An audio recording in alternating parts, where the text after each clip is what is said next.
Boa noite! Meu nome é Felipe Mion, esse é o Fel Lately. Se você não é novo aqui, oi. E se você é novo aqui, oi, eu inverti a ordem dessa vez. O episódio de hoje vocês podem assistir por partes, como diria Jack, o estripador ao longo do mês, ou de uma tacada só, como diria o proctologista do meu pai. Porém, antes de começar a contar as notícias atrasadas sobre crimes e mortes de hoje, eu decidi fazer algo que na vida real muita gente que eu conheço, hashtag eu mesmo, odeiam: preliminares. Recentemente foi Dia dos Namorados no mundo todo, menos aqui no Brasil, e foi bem na semana do Dia dos Namorados que a história de um homem de Singapura chamado Kashingan e de seu coração partido por uma mulher chamada Nora foi reportada por basicamente todos os sites de notícia do planeta. Qual o motivo? O cara processou a mulher porque ela, aspas, o colocou na friend zone. É isso mesmo que vocês escutaram. O cara pediu 3,5 milhões de dólares porque, segundo ele, a rejeição da mulher causou, aspas, trauma prolongado, que basicamente é o, aspas, mimimi do agora infame punheteiro. A mulher que ele tá processando pediu e recebeu imediatamente uma ordem de restrição contra esse Kashingan, enquanto o processo dele ainda sequer foi aceito pelo tribunal. Que eu já chuto aqui, não vai receber nem mesmo a petição inicial. E sabe por que eu tô fazendo esse chute com tanta convicção? Porque não é a primeira fucking vez que o cara entrou com esse tipo de ação. Mesmo pedido, mesmo resultado. E agora que a gente já falou de amor, podemos penetrar no programa de hoje.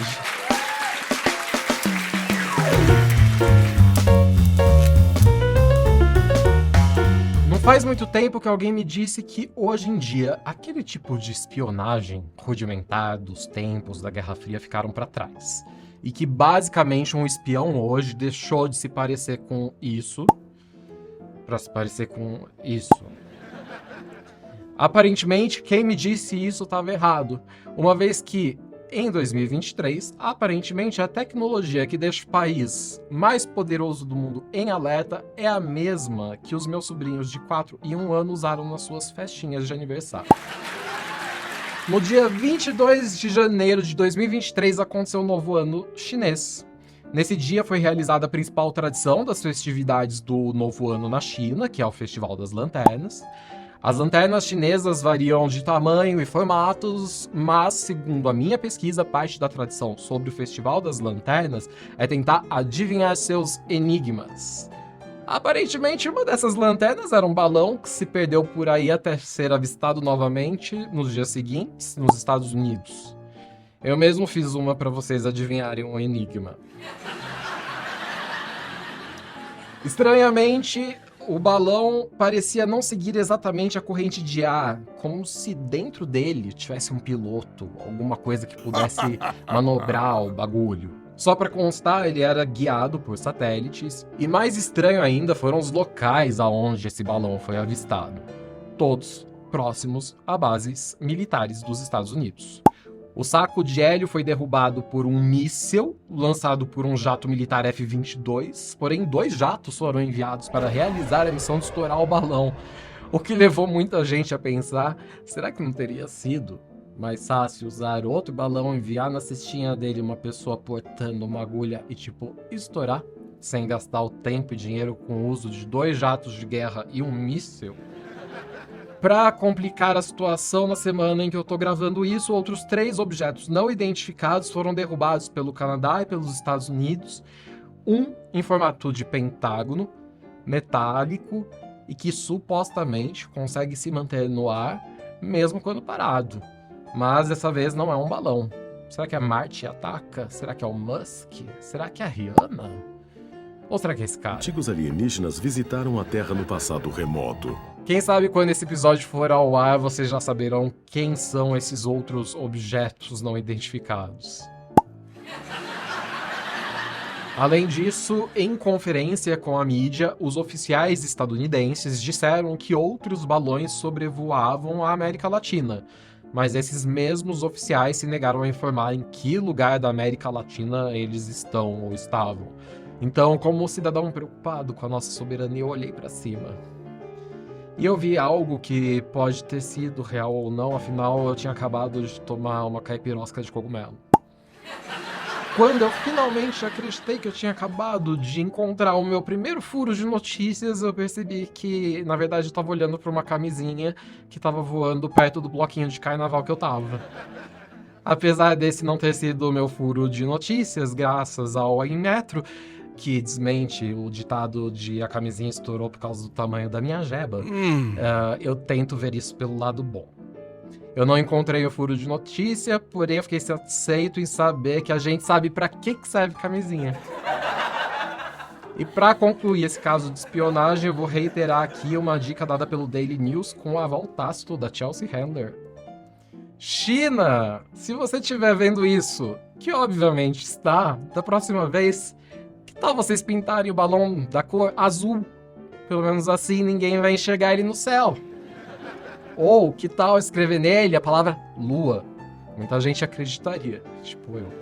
E China, sinto muito, mas os nossos problemas internos não devem ser muito interessantes para vocês. Afinal, nossos problemas se resumem basicamente, nesse momento, a amizades desfeitas por causa do BBB.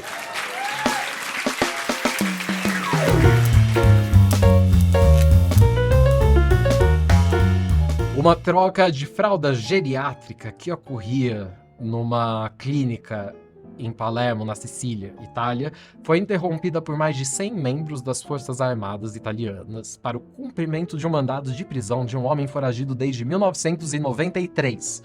O foragido não era ninguém mais, ninguém menos que um Godfather da vida real chamado Matteo Messina Denaro, que em revelia foi julgado por vários assassinatos e condenado à prisão perpétua em 2002.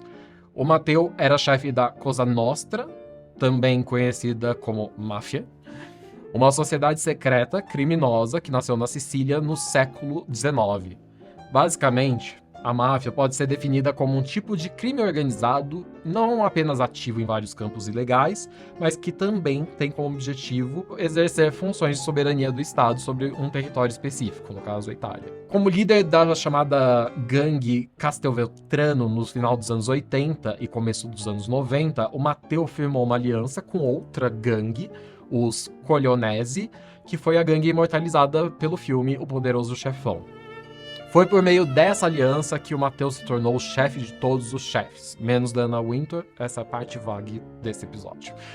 Em julho de 1992, Matteo participou do assassinato de Vincenzo Milazzo, chefe de outra gangue, e estrangulou a companheira dele, desse Vincenzo, que estava grávida na época de 3 meses. Por causa disso, ele recebeu o apelido de Diabolique. Messina Denaro também liderou ataques em Florença, Milão e Roma, além dos ataques da própria Sicília, que deixaram um total de 10 mortos e centenas de feridos.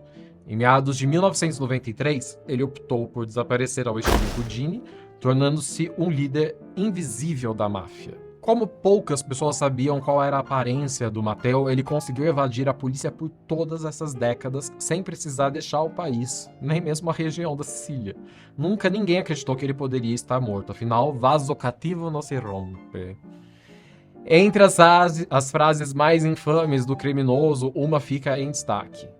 Aspas. Com as pessoas que eu matei, eu poderia encher um cemitério inteiro. Fecha aspas. No dia da prisão do chefe de todos os chefes, muitas pessoas, especialmente jovens, comemoraram na rua, abraçando os policiais e fazendo festas, mas para as pessoas que viveram o auge dos horrores da máfia, a comemoração foi mais cautelosa, porque apesar da prisão do criminoso de hoje ter sido um avanço contra o crime organizado na Itália, nem todo mundo acredita que esse tenha sido o fim da máfia. Que, aliás, tem inclusive um organograma onde o chefe, nesse caso o Matteo, em tese seria imediatamente substituído por um subchefe. Afinal, foi por meio desse mesmo organograma que a ascensão do Matteo foi possível para começo de conversa. Para entender mais sobre o caso, eu vou esperar, no entanto, o filme com Al Pacino, vulgo meu crush, sair. Eu acho que ele tá fisicamente apto para interpretar essa fase da vida do Matteo, em que pese o Matteo ter 60 anos e o Al Pacino ter 82. Moral da história: Botox e bisturi podem redimir o filme O Poderoso Chefão 3, que segundo consenso geral é uma merda. E se você estiver assistindo isso, Al Pacino, quero deixar claro que eu não me importaria se eu tivesse que trocar suas fraldas.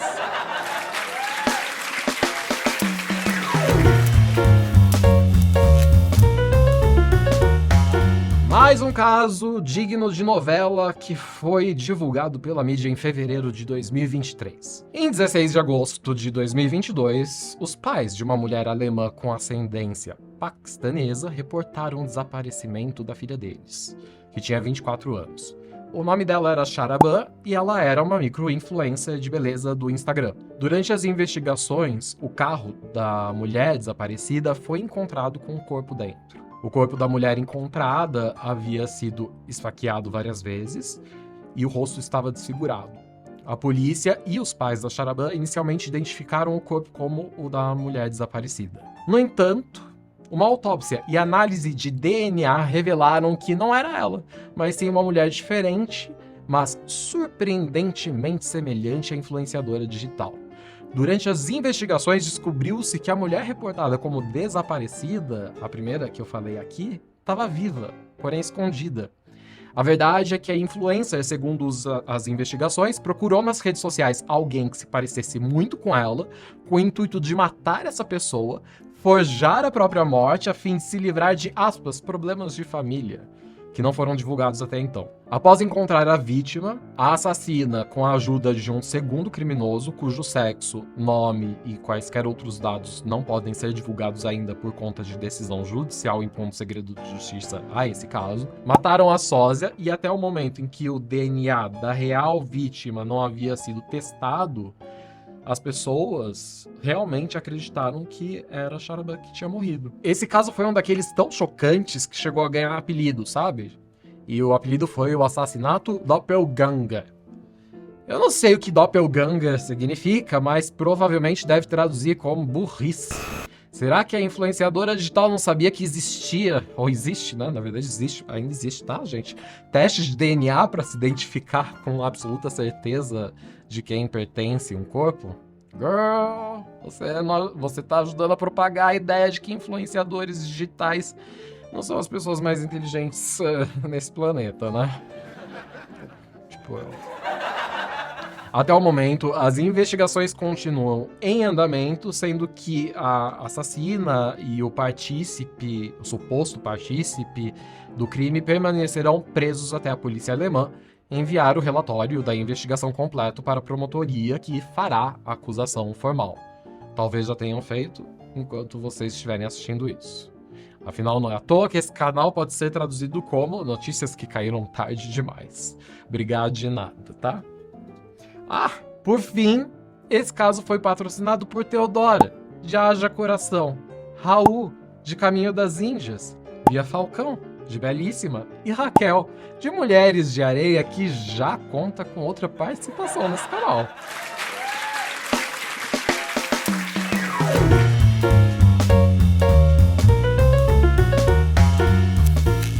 E antes de contar a última notícia atrasada de hoje, eu vou chamar minha convidada de hoje. Atriz há 25 anos, ela atuou em várias peças, tanto adultas quanto infantis, participou da ópera Falstaff e do longa-metragem lançado em 2022 chamado Maior que o Mundo. Minha convidada recentemente foi indicada ao prêmio FENF, Festival de Nova Friburgo, e 5º Festival de Cinema Jaraguá do Sul, em que o curta-metragem no qual ela atuou ganhou como 3º melhor curta-metragem. Além disso, minha convidada recebeu menção honrosa pela sua atuação no curta-metragem Irrevogável. Você é uma boa moça, sabia? Você também é. Eu espero que a gente se veja lá no céu, tá? Dirigido por Alexandre Quimperé, contando como assistente o Sérgio Milagre e texto Cris Aron. Seja bem-vinda, Andresa Rebucci. Obrigado, Andresa, Obrigada por vir. a você pelo convite. Muito obrigada por estar aqui, por participar aqui do seu programa. Não, eu que agradeço e já vou deixar aqui, né, para quem está assistindo, informar que você vai atuar no final, fazendo o nosso quadro de incentivo à leitura, incentivo à literatura. Deza, nessa. A gente se conhece há alguns anos, né? É, alguns. Alguns anos. Sim. E eu acho que durante o tempo que a gente se conhece, eu tive mais em produções infantis do Sim. que produções não infantis. E eu queria saber se você ficou surpresa que a sua primeira nomeação, ou o primeiro prêmio, menção honrosa, tenha sido por uma personagem dramática. É... Ô, Felipe, eu acredito que, na verdade, eu não. A surpresa, sim, a gente fica surpresa, mas eu fiquei mais feliz, né, em me sentindo honrada em receber esse prêmio, porque, assim, quando. é, Eu não faço a distinção exatamente da área de atuação, entendeu? Então eu ficaria feliz também, me sentiria honrada, se fosse infantil, da mesma forma. Então eu não faço distinção se é adulto ou infantil. É, eu fiquei. Eu acho que esse prêmio, na verdade, ele representa a, a, a, a minha atuação de todos esses anos, ele representa o meu estudo, a minha dedicação, sabe? Ele representa o resultado de todo o meu trabalho nesses anos. E um resultado que chegou tarde, né? Porque você tem 25 anos de carreira, É, né? mas é assim, é a vida, é dessa forma mesmo. Tem vezes, tem pessoas que conseguem um pouco antes, tem pessoas que conseguem com mais tempo ainda. Isso não quer dizer também que não está trabalhando, que não está se dedicando, né? Mas eu acredito que o prêmio, independente da área de atuação, ele representa mais essa parte de ser um reconhecimento do meu trabalho, de ter algum resultado, de eu estar no caminho certo, por eu ter me dedicado todos esses anos, de ter estudado todos esses anos e então eu fiquei feliz e honrada. Independente se fosse com infantil, também ficaria feliz e honrada. E por falar nisso, né, o que eu queria saber, né, você já atuou em teatro, cinema, publicidade, streaming, É isso aí. é, tem, É. você diz, né, que você não tem preferência se é infantil ou se é não infantil, mas você tem preferência por se é teatro ou se é cinema? Você tem alguma coisa do tipo, eu preferia fazer mais cinema, mais TV, mais teatro?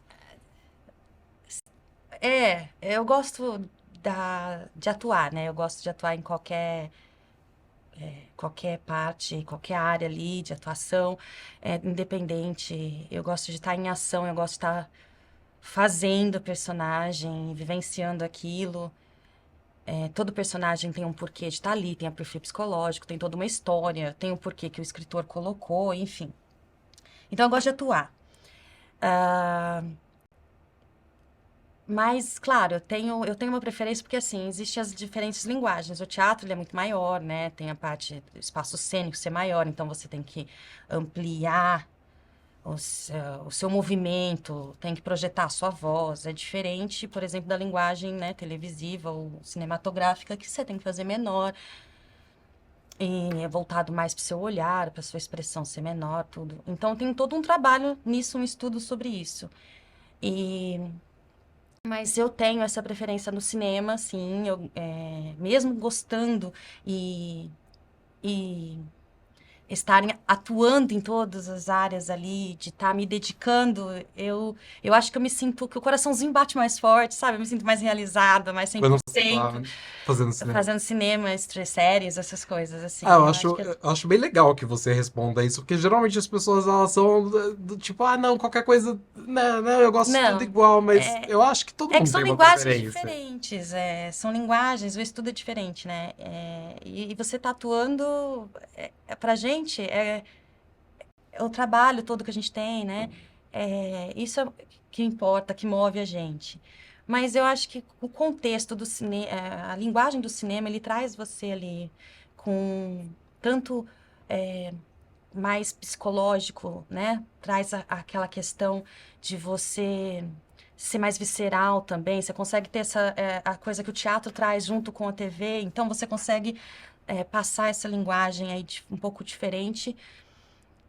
E eu acho que é isso que me dá uma preferência e me faz ficar mais presente ali na atuação. Meu coração gosta mais, assim. E para terminar Já? essa entrevista super rapidinha,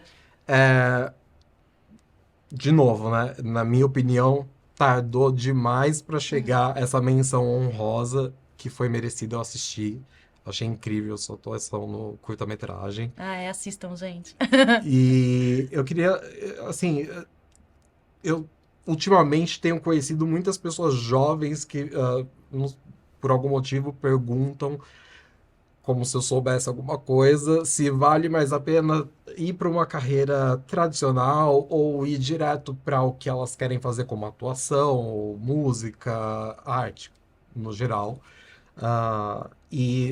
Eu nunca sei o que responder, então eu vou aproveitar que você está aqui, você é uma artista de verdade, e te perguntar, qual seria a sua dica ou a sua opinião para essas pessoas que falam, é melhor fazer uma coisa onde eu vou estar financeiramente seguro para depois fazer arte, ou vai direto no que você gosta? Eu acho que cada caso, cada história, a pessoa sabe muito bem, né? Onde aperta o calo, como dizem. Eu acho que a gente não tem que discriminar. No seu caso, você foi direto ao ponto. Eu fui direto ao ponto. Eu me dedico, eu estudo sempre, eu continuo, a gente nunca para de estudar, se você quer fazer essa área, você tem que estar sempre atualizando, estudando e buscando novas linguagens, né? E trazendo tudo isso para o seu corpo, né? Para você conseguir depois expressar. Mas assim, não tem que discriminar nada, porque assim, são escolhas, né? Cada escolha tem uma consequência, tem que abdicar de outras coisas também. Então, se a pessoa quer primeiro ter uma estabilidade, a parte financeira, e depois buscar a arte, tudo bem, entendeu? Mas ela tem que saber que ver se isso tudo te dá prazer, né? Você ter, às vezes, tem gente que tem a parte financeira, a parte dos bens materiais, vamos dizer assim, e não tá feliz. Então, tem algo errado aí, entendeu? A gente não pode julgar ninguém nem discriminar por buscar ser depois. A questão é que você tem que realmente se sentir seguro. Se você tá seguro, assim, tá feliz, tá tudo bem. Se não tá feliz, tem que realmente buscar alguma coisa que te faça bem, te faça feliz. Eu me dedico 100% a essa carreira em todas as suas linguagens. Eu danço, eu pinto, né? Eu faço escultura, enfim, N coisas. Mas o meu foco é a atuação e me dedico isso a todo esse tempo para viver disso. E eu me dedico 100%, sempre estudando, sempre aprendendo cada vez mais, me aprimorando. E outras pessoas ali, às vezes vão deixar isso para depois, mas a questão é, faça o que gosta, faça e se dedique a isso. O importante é que quando você faz com amor e com carinho, as coisas acontecem e aparecem. Então, você tem sempre trabalho. Eu me dedico a isso, vou fazendo de tudo que me aparece e vou conseguindo me manter e fazendo sempre com amor, né? Agora, a questão é que o sol brilha para todos. A gente tem que lembrar que o importante é não ficar na sombra. E essa mensagem que você passa é bastante esperançosa no sentido que é possível viver de arte. Sim, é possível. Gente, obrigado de novo, Deza, Agora... por vir aqui. Ai, meu Deus. E, de novo, só para avisar, o projeto de incentivo à leitura desse episódio vai ser feito pela Andresa, que vai fazer um monólogo de uma peça incrível aí. Então, aguardem até o final do episódio. Obrigado, Deza. Obrigada pelo convite. Beijo.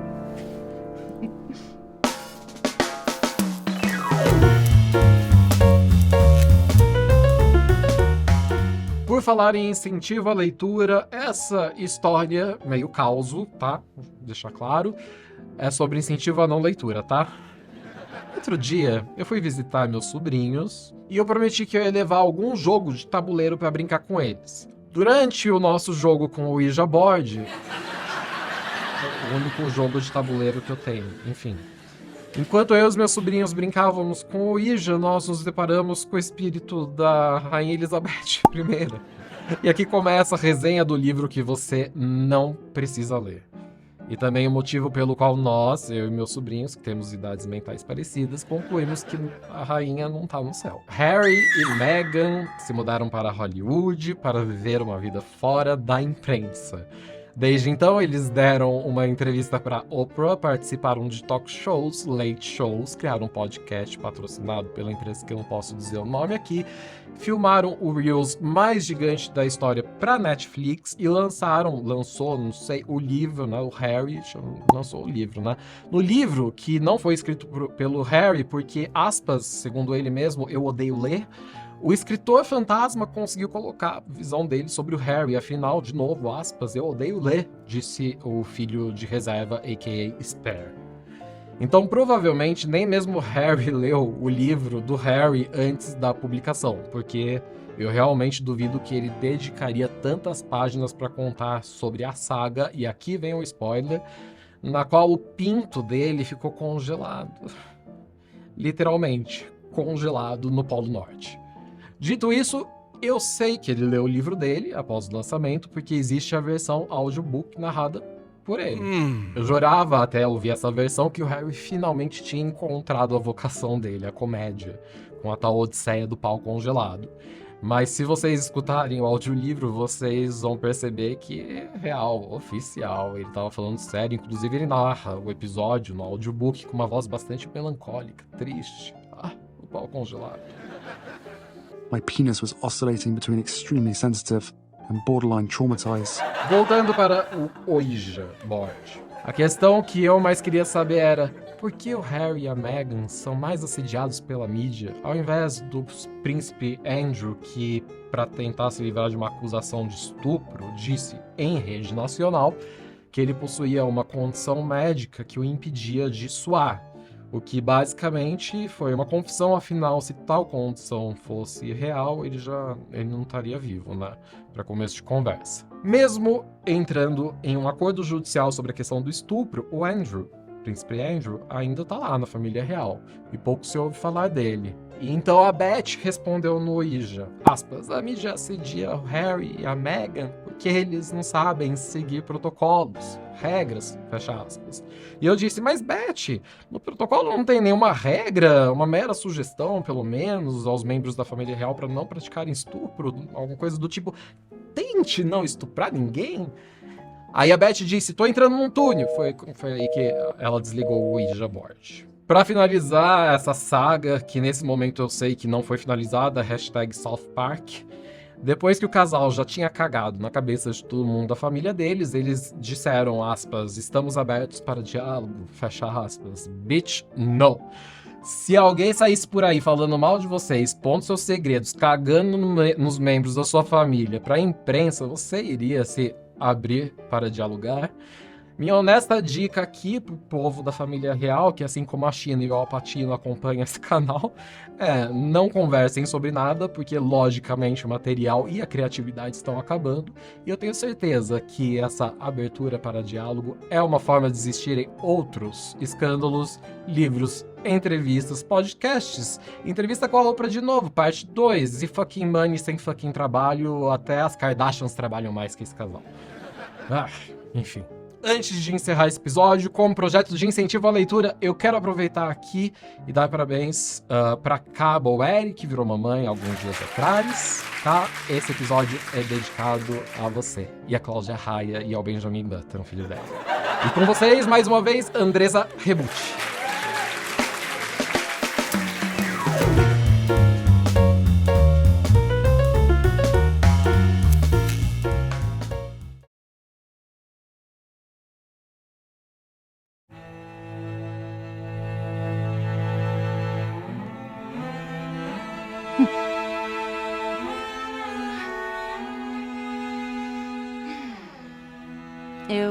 Eu já contei pra vocês a história de Raymond Cos. Não há muita história pra isso. Garota, eu tinha uma queda por ele. Eu devia ter meus 13 anos. Ele tinha aquela aparência grosseira, sabe? Leves rasgada, cabelo bagunçado. E ele tinha essas lindas botas de cowboy. De couro. De cor chocolate brilhante, sabe? Ele andava tão orgulhoso naquelas botas. Dava pra ver pela maneira que ele se pavoneava. Ai, todo braços e cotovelos inchado e convencido. Eu decidi que eu precisava comprar um par feminino dessas mesmas botas. Se eu conseguisse, eu tinha certeza que ele pediria pra namorar comigo. Me convenci disso.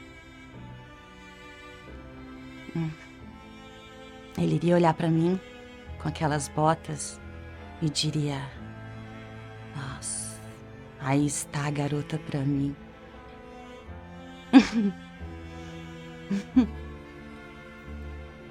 Eu encontrei as botas numa loja no centro da cidade. Enlouqueci.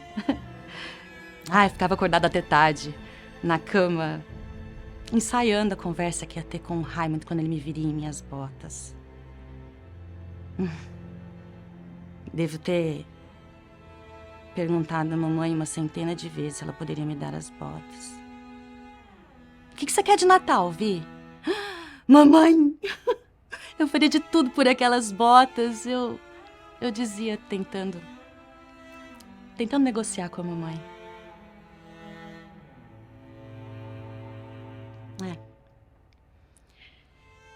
Ela começou a me dar dicas de um pacote debaixo da árvore de Natal que ela tinha embrulhado. Mais ou menos o tamanho de uma caixa de botas. Papel de embrulho muito bom. Agora vi num trapaceio, não olhe lá antes da manhã de Natal.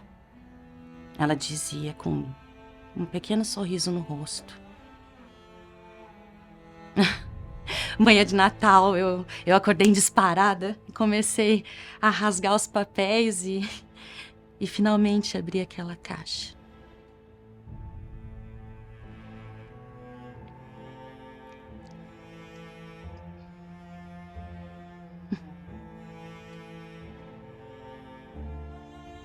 Tinha um par de botas lá. Botas de trabalho. Cheias de buracos, cadarços mastigados, solas cobertas por lama e por bosta de cachorro.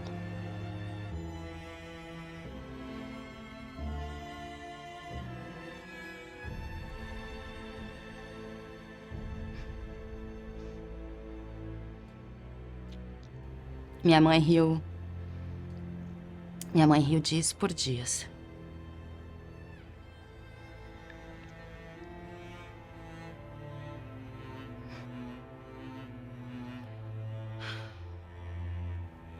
Acho que eu herdei minha maldade dela.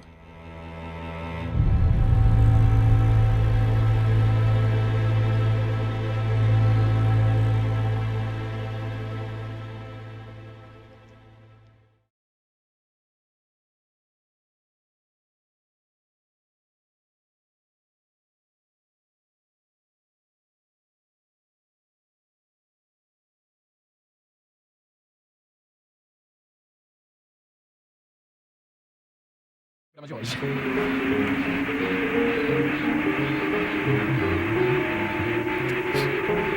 Não faz. Siri. E aí, Siri? Cancela.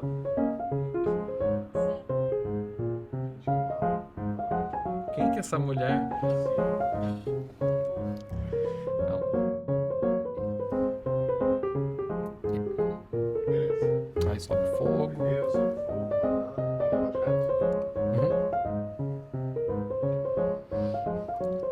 É uma piada super mal